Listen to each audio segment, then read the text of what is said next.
Hey, what's up? It's Janine, and this is my RPT230 final presentation. So, for my personal book, I decided to read Last Breath, Cautionary Tales from the Limits of Human Endurance, and it was written by Peter Stark. This book is essentially Peter Stark writing numerous tales in different scenarios of how adventures can go wrong and how our bodies endure death. And you know, I guess I should have seen it coming when a book is called Last Breath, that it was gonna be completely about death, but you know, I was surprised. Very, very, very lively book. You know, when choosing the book, I just looked at the cover and I just read the synopsis and I was like, yeah, like, you know, this should be a good book.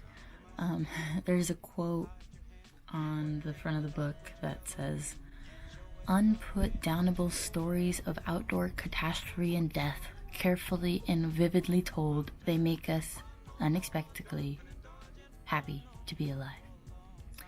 By Ian Fraser. And you know, it's like, it's not gonna be that bad. It's just gonna be like, you know, talking about death and like, you know, how people mess up and how they die. But you know, it was a lot more vivid than that. Very vividly told. And to make all the situations that more intense, everything is in second person. So whoever is passing in that tale, it's you.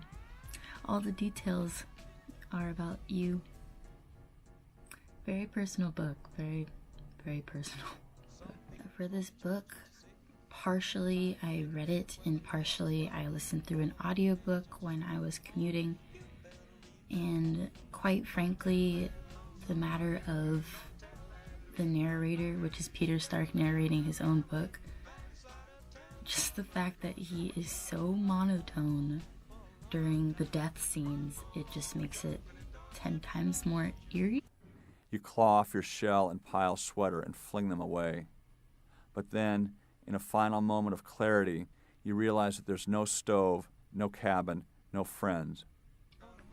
Peter Stark is really able to put you in the shoes of the story by basically dipping his toe in a broad spectrum of ways when it comes to psychology, metaphysics, ecology, physiology, many different aspects that just really get you fully consumed in it. And it's kind of scary. I definitely had a personal connection to this book, just solely because of an experience I had about a year ago. I was rock climbing with my friends and I was being dumb and I slipped and I fell onto a rock and I caused myself to get a slip disc. I'll put a photo right there.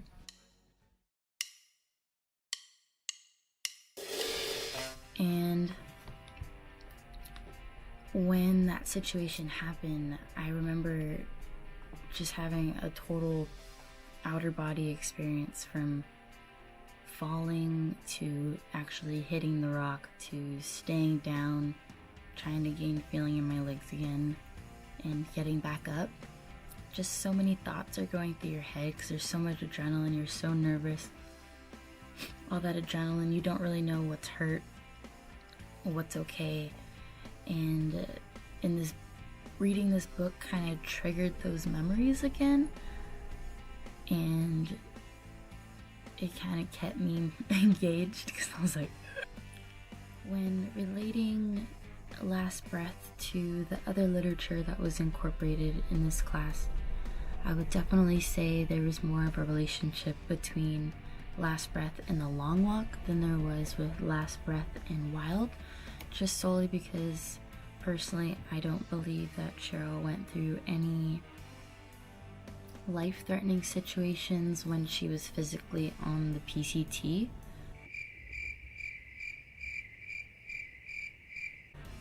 on the other hand, in the Long Walk, Slav and his other 7 members, there were a lot of deaths. I believe, from what I remember, only 4 of them remained when they actually arrived to British India.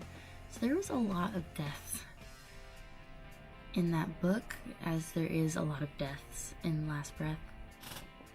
It's a little difficult to compare the circumstances that occurred in this book to the adventures that we had within this class, considering that our adventures weren't that extreme. We didn't have any near-death experiences, and that's what this entire book is about. I guess I can say that there is a short story within Last Breath about hypothermia, about someone who was skiing and his car stalled and he tried to get help, but he ended up dying of hypothermia because he was out all night. And I guess I can relate that situation to how I felt during the ropes course when it was freezing and we were soaked and we were climbing these trees and everything was wet and slippery and scary. Just the way that they explained how your body endures hypothermia. Just, if in the book they actually go by degrees, so every time it drops a degree it would tell you like a different thing that would happen to your body. And my dramatic self, during the ropes course, I was like, I feel my body shutting down. When it comes to relating the literature to my personal life, I guess I'm gonna pull a Cheryl and just, keep on walking. I don't really have any specific adventures planned besides grad school and possibly moving out of the Bay Area. 22 years old. I got time. I got so much time. I got so many places to see, so many people to meet, and facing reality and realizing that I don't really have any really cool adventures in the books at the moment. Within the next 5 years, I'm definitely gonna travel to Europe. It's gonna happen. Strike Europe. I want to go to Greece. It's happening. If it doesn't happen in 5 years, it's gonna be the last breath. I'm just kidding. Alright, well, that was my final presentation. It was a really nice class. I enjoyed meeting all of you, and have a great summer and have a great life.